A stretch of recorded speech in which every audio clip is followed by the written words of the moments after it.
Halo semua, perkenalkan nama aku Iklimah Syifa Kapadia dari jurusan Administrasi Publik FISIP Unpad dengan NPM 1701102200001. Nah, di sini aku akan mempresentasikan secara sederhana terkait penelitian yang telah saya buat dari mulai latar belakang hingga kesimpulan dan saran. Nah, oleh karena itu, selamat menyaksikan. Persoalan sampah masih menjadi isu krusial di Indonesia, terlebih sampah plastik. Hampir setiap penjuru lingkungan, keberadaan sampah plastik tidak bisa dihindari.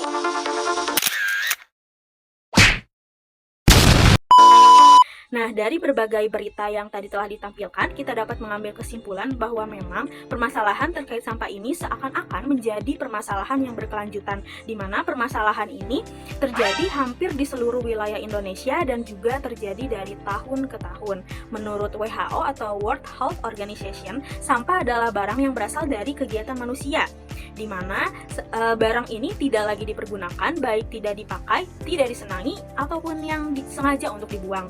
Nah, dengan adanya peningkatan pada pertumbuhan penduduk, kemudian juga pada peningkatan aktivitas ekonomi, mengakibatkan produksi sampah ini tentu semakin meningkat. Tentu, peningkatan pada volume sampah ini berdampak pada berbagai aspek seperti lingkungan, kemudian kesehatan masyarakat, ataupun pada keindahan atau juga estetika dari suatu wilayah. Menurut data dari Sistem Informasi Pengolahan Sampah Nasional, hingga pada tanggal 24 Juli 2024, dari hasil input 290 kabupaten atau kota se-Indonesia, jumlah timbunan sampah nasional mencapai angka 31,9 juta ton. Sebenarnya dari pemerintah Indonesia sendiri telah melakukan berbagai upaya dalam mengatasi permasalahan ini, termasuk juga dengan mengeluarkan berbagai kebijakan. Nah, salah satunya adalah kebijakan pengelolaan sampah berbasis masyarakat, di mana aktor utama yang terlibat dalam kebijakan ini adalah masyarakat. Dengan adanya kebijakan ini, diharapkan dapat menyadari kita semua bahwa permasalahan sampah merupakan tanggung jawab milik bersama. Nah, pengelolaan sampah berbasis masyarakat ini juga mengacu pada Undang-Undang Nomor 18 Tahun 2008 tentang pengelolaan sampah. Permasalahan terkait dengan pengelolaan sampah ini memang merupakan isu publik, di mana semua pihak memang harus terlibat dalam permasalahan ini. Nah, permasalahan terkait dengan sampah ini sudah ada bertahun-tahun dan seakan-akan tidak ada habisnya gitu. Pengelolaan sampah berbasis masyarakat dapat dikatakan sebuah sistem di mana pengelolaan sampah didasarkan pada partisipasi aktif dari masyarakat. Dengan adanya kebijakan ini, diharapkan masing-masing individu itu dapat sadar bahwa masalah terkait sampah merupakan tanggung jawab bersama. Maka dari itu, hal ini cukup menarik untuk mengetahui bagaimana persepsi mahasiswa dalam pandangannya terkait efektivitas implementasi kebijakan pengelolaan sampah berbasis masyarakat, di mana mahasiswa sudah seharusnya memiliki kesadaran yang tinggi terkait lingkungan. Persepsi mahasiswa menjadi aspek penting dalam mengetahui bagaimana efektivitas dalam implementasi kebijakan pengelolaan sampah berbasis masyarakat. Sebagai kelompok yang aktif terlibat dalam kegiatan kampus, mahasiswa seringkali memiliki pandangan kritis terhadap efektivitas dari suatu kebijakan. Melalui persepsi mereka, kita dapat mengetahui sejauh mana kebijakan tersebut dipahami, diterima, ataupun dijalankan. Oleh karena itu, penelitian ini dibuat untuk mengetahui bagaimana pandangan atau persepsi dari mahasiswa, terutama mahasiswa Administrasi Publik FISIP Unpad, mengenai efektivitas dari implementasi kebijakan pengelolaan sampah berbasis masyarakat. Nah, untuk rumusan masalahnya sendiri adalah bagaimana persepsi mahasiswa AP FISIP Unpad terhadap efektivitas dari implementasi kebijakan pengelolaan sampah berbasis masyarakat, dengan tujuan untuk mengetahui bagaimana persepsi mahasiswa terhadap efektivitas dari implementasi kebijakan pengelolaan sampah berbasis masyarakat. Dengan begitu diharapkan dapat bermanfaat gitu, baik secara teoritis, di mana penulis mengharapkan bahwa penelitian ini dapat menambah pengetahuan dan wawasan serta bermanfaat bagi pengembangan ilmu administrasi publik, terutama yang berkaitan dengan kebijakan publik dan juga implementasi kebijakan publik. Dan juga manfaat praktis, diharapkan hasil penelitian ini dapat dijadikan sebagai sebuah informasi dan juga dapat berkontribusi kepada pemerintah dalam meningkatkan implementasi kebijakan pengelolaan sampah berbasis masyarakat agar kebijakan ini lebih efektif. Nah, sebelum itu kita juga harus mengetahui dulu apa itu kebijakan publik, di mana kebijakan merupakan rangkaian tujuan dan juga sasaran dari berbagai program-program yang dilakukan oleh pemerintah. Nah, biasanya kebijakan publik ini terjadi ketika adanya suatu persoalan yang memang memerlukan sebuah jawaban. Nah, kebijakan ini bersifat problem solving dan juga proaktif. kebijakan publik juga dapat diartikan sebagai sebuah solusi dalam mengatasi permasalahan publik. Nah, kemudian juga kita juga harus mengetahui mengenai implementasi kebijakan publik, di mana implementasi dimaknai sebagai proses menerjemahkan dari kebijakan. Implementasi mengacu pada tindakan untuk mencapai tujuan-tujuan yang telah ditetapkan dalam suatu kebijakan. Nah, implementasi itu seperti pelaksanaan dari kebijakan yang telah dirumuskan. Sedangkan apa itu kebijakan pengelolaan sampah berbasis masyarakat? Nah, kebijakan ini merupakan pendekatan strategis dalam pengelolaan sampah yang menitik beratkan pada partisipasi aktif dari masyarakat sebagai aktor atau pelaku utama dalam pengelolaan sampah. Sementara pemerintah hanya sebagai pihak yang untuk mengawasi ataupun sebagai fasilitator atau dapat juga sebagai motivator. Nah, kebijakan ini bertujuan untuk menciptakan sistem pengelolaan sampah yang berkelanjutan melalui pemberdayaan masyarakat serta peningkatan kesadaran lingkungan. Nah, konsep dasar dalam pengelolaan kebijakan ini adalah pemberdayaan terhadap masyarakat, di mana model pengelolaan sampah seperti ini menggunakan berbagai prinsip. Pertama adalah mengurangi jumlah sampah yang dihasilkan, kemudian juga menggunakan kembali barang-barang yang sudah tidak terpakai, dan juga mengolah kembali sampah tersebut agar menjadi suatu barang yang memiliki nilai jual ataupun yang memang berguna. Karena tujuan utama dari kebijakan ini adalah mengurangi sampah dalam tingkat sumber sampah. Nah, untuk metode dalam penelitian ini, peneliti menggunakan metode analisis statistik, di mana data yang digunakan adalah data primer yang diperoleh melalui survei. Untuk teknis analisis data sendiri, peneliti menggunakan teknik statistik deskriptif, di mana data yang terkumpul kemudian dipetakan dan juga dianalisis untuk melihat seberapa efektifkah kebijakan dari pengelolaan sampah berbasis masyarakat dalam pandangan mahasiswa. Nah, pendekatan statistik dalam penelitian ini adalah menggunakan taksiran interval proporsi dan juga taksiran titik proporsi. Untuk penentuan unit analisisnya sendiri dalam penelitian ini yaitu individu yang termasuk ke dalam mahasiswa administrasi publik dari angkatan 2021 hingga 2024. Sementara populasi dalam penelitian ini merupakan jumlah keseluruhan unit analisis yang akan dijadikan sebagai subjek penelitian, di mana pada penelitian yang digunakan jumlah populasi berjumlah 265 mahasiswa yang merupakan gabungan total dari angkatan 2021 hingga 2024. Untuk menentukan sampel yang akan digunakan dalam penelitian ini, saya menggunakan teknik random sampling, di mana teknik ini diambil secara random atau acak. Umumnya, teknik random ini memberikan peluang kepada semua anggota populasi agar menjadi spesimen terpilih. Untuk menentukan ukuran sampel, peneliti mengacu pada rumus Slovin. Penggunaan rumus ini dikarenakan ukuran populasi yang jelas dan nilai keakuratan bisa diukur dengan rumus ini. Nah, pada penelitian ini, peneliti menggunakan sampling error sebesar 10% dengan tingkat keakuratan 90%. Nah, untuk perhitungannya, seperti yang digambarkan berikut ini. N kecil adalah ukuran sampel yang diperlukan, sementara N adalah jumlah keseluruhan populasi. Berdasarkan perhitungan tersebut, maka jumlah sampel yang didapat adalah 73 sampel. Nah, untuk data dan juga metode pengumpulan data sendiri, jenis data yang digunakan merupakan data primer yang diperoleh melalui survei. Nah, untuk survei sendiri, peneliti menggunakan Gform atau Google Form yang disebarkan dalam waktu seminggu.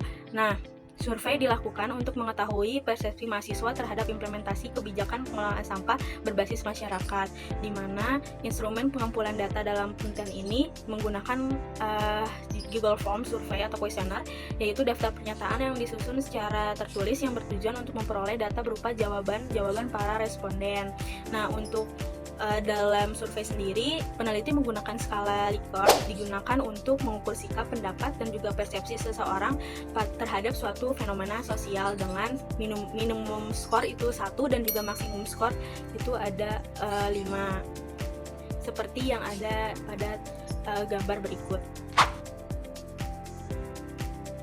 Nah, selanjutnya ada hipotesis atau dugaan awal atau sementara dari peneliti. Untuk hipotesis substantif dalam penelitian ini adalah implementasi kebijakan pengelolaan sampah telah berjalan dengan efektif. Sedangkan hipotesis statistis yang pertama ada H0, proporsi mahasiswa AP yang tidak setuju bahwa implementasi kebijakan pengelolaan sampah berbasis masyarakat berjalan efektif adalah 85%. Sedangkan H1, proporsi mahasiswa AP yang setuju bahwa implementasi kebijakan pengelolaan sampah berbasis masyarakat berjalan efektif efektif adalah 85%. Nah, hipotesis ini akan diuji menggunakan uji hipotesis proporsi dengan tingkat signifikansi yang saya pilih sebesar 0,05. Langkah ini bertujuan untuk mengkonfirmasi apakah dugaan hipotesis yang tadi dirancang benar atau salah.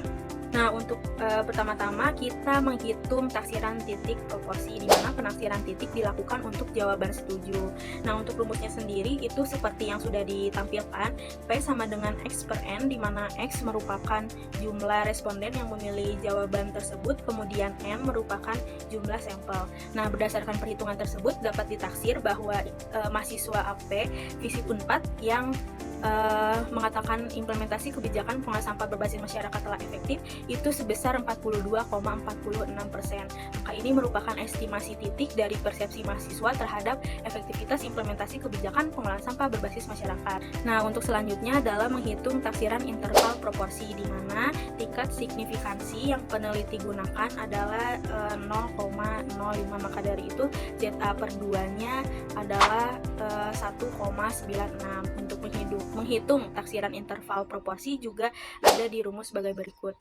Berdasarkan perhitungan penaksiran interval tersebut dapat ditaksir bahwa mahasiswa AP FISIP Unpad yang setuju bahwa implementasi kebijakan pengelolaan sampah berbasis masyarakat ini telah berjalan efektif itu berada dalam rentang 66,1% hingga 78,31% dengan derajat keyakinan sebesar 95%. Hal ini menandakan bahwa dengan tingkat kepercayaan 95% kita dapat menyimpulkan bahwa persentase sebenarnya dari mahasiswa AP Unpad yang setuju bahwa kebijakan pengelolaan sampah berbasis masyarakat telah berjalan efektif adalah dalam interval tersebut. Nah, selanjutnya adalah pengujian hipotesis, di mana peneliti menggunakan uji hipotesis dua arah penolakan, itu pakai yang kanan dan kiri. Nah, untuk H0-nya sendiri Pi sama dengan 0,85 dan untuk H1-nya sendiri Pi tidak sama dengan 0,85.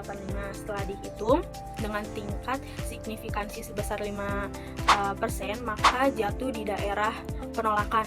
Nah, dengan tingkat signifikansi sebesar 5%, maka H0 ditolak dan H1 diterima. Hal ini menunjukkan bahwa tidak sama dengan 85% mahasiswa AP Unpad setuju bahwa kebijakan pengelolaan sampah telah berjalan dengan efektif. Sehingga dapat disimpulkan bahwa hipotesis yang disusun oleh penulis dapat diterima karena hasil perhitungan secara signifikan mendukung hipotesis bahwa mayoritas proporsi mahasiswa AP yang setuju bahwa implementasi kebijakan pengelolaan sampah memang berjalan dengan efektif. Dengan adanya kebijakan ini, sedikit-sedikit mampu dalam menanamkan kesadaran diri akan pentingnya permasalahan sampah. Namun, ada berbagai hal yang harus dibenahi, terutama dalam sosialisasi dari kebijakan tersebut, di mana pemerintah harus dapat mensosialisasikan kebijakan secara optimal, mulai dari tingkat RT, RW, kecamatan, hingga kelurahan ataupun pada level yang lebih tinggi. Nah, seperti yang sudah disebutkan juga bahwa memang pengelolaan sampah berbasis masyarakat ini merupakan suatu sistem atau pendekatan yang bertujuan untuk memberdayakan masyarakat dalam mengelola sampah secara mandiri dan juga berkelanjutan. Dalam survei yang dilakukan dari 73 orang yang mengisi pertanyaan, 31 atau mayoritas jawaban setuju bahwa kebijakan pengelolaan sampah berbasis masyarakat ini memang terimplementasi dengan efektif. Pengelolaan sampah berbasis masyarakat melibatkan peran aktif masyarakat dalam mengelola sampah dengan tujuan untuk menciptakan sistem pengelolaan yang berkelanjutan dan juga ramah lingkungan. Efektivitas kebijakan dari pengelolaan sampah berbasis masyarakat ini dilihat dari berbagai aspek. Nah, yang pertama adalah tingkat partisipasi masyarakat, di mana dalam kebijakan ini masyarakat secara aktif terlibat dalam berbagai kegiatan pengelolaan sampah seperti pemilahan sampah di rumah tangga, kemudian juga kegiatan dari daur ulang sampah maupun pengelolaan bank sampah. Nah, keterlibatan masyarakat ini diharapkan dapat menumbuhkan kesadaran diri dari masing-masing akan pentingnya pengelolaan sampah di lingkungan rumah tangga. Nah, untuk yang kedua adalah edukasi dan juga sosialisasi yang dilakukan kepada masyarakat, di mana karena kebijakan ini kan dibuat untuk melibatkan masyarakat dalam pengelolaan sampah. Oleh karena itu diperlukan sosialisasi bukan hanya kepada dampak dari kebijakan ini, tapi juga prosedur maupun akibat dari tidak melaksanakan kebijakan ini. Oleh karena itu masyarakat tuh harus paham nih apakah kebijakan ini memang penting ataupun tidak, karena aktor utama dalam kebijakan ini adalah masyarakat. Nah, untuk yang ketiga adalah dukungan dan fasilitas pemerintah, di mana seperti yang tadi sudah saya jelaskan juga bahwa memang dalam kebijakan ini pemerintah sebagai fasilitator, motivator, dan juga sebagai pendukung dari kebijakan ini. Maka dari itu, pemerintah memiliki peran penting dalam menyediakan fasilitas, kemudian juga mengatur regulasi yang mempermudah pelaksanaan dari kebijakan ini. Nah, kebijakan yang efektif itu ditopang oleh berbagai infrastruktur yang memadai. Nah, untuk yang terakhir adalah dampak terhadap lingkungan, di mana kebijakan ini memang mengharapkan nih bahwa setelah diterapkan, kebijakan ini dapat meningkatkan kualitas lingkungan dan juga mengurangi volume sampah yang ada di tempat pembuangan akhir dengan melalui tadi proses pemilahan sampah, kemudian juga ada bank sampah dan lainnya. Namun memang pada implementasinya hal ini cukup efektif untuk dilakukan, tapi perlu beberapa peningkatan seperti peningkatan pada sosialisasi dan juga edukasi, kemudian juga dengan memperbanyak infrastruktur yang memadai. Nah, meskipun terbilang cukup efektif, tapi juga mengalami berbagai tantangan seperti kurang meratanya pemahaman, kemudian juga kurang meratanya dari infrastruktur dan juga dari masyarakat. Oleh karena itu, pendekatan yang adaptif dan inklusif perlu diterapkan untuk memastikan kebijakan ini berhasil secara menyeluruh. Jadi biar tidak ada ketidakmerataan antara satu wilayah dengan wilayah lainnya, seperti itu. Dari hasil analisis dan juga pembahasan yang tadi kita lakukan, kita dapat mengetahui bahwa 42,36% mahasiswa AP Visip Unpad setuju bahwa implementasi kebijakan pengelolaan sampah berbasis masyarakat ini telah berjalan dengan efektif. Namun memang perlu beberapa peningkatan. Nah, untuk sarannya sendiri ada beberapa. Yang pertama adalah meningkatkan sosialisasi kepada masyarakat, karena kebijakan ini melibatkan peran aktif dari masyarakat. Otomatis masyarakat harus lebih memahami terkait kebijakan pengelolaan sampah ini. Nah, kemudian juga dengan menambah berbagai fasilitas untuk mempermudah kelancaran dari kebijakan ini. Kemudian juga yang terakhir adalah melakukan pengawasan melalui sebuah aplikasi, di mana aplikasi ini bisa diakses oleh semua orang. Jadi kita pun akan lebih mempermudah untuk menjalankan kebijakan ini. Oke, mungkin segitu aja yang bisa aku sampaikan. Kurang lebihnya mohon maaf, dan selalu ingat bahwa statistika mudah. Sekian, wabillahi taufiq wal hidayah. Wassalamualaikum warahmatullahi wabarakatuh.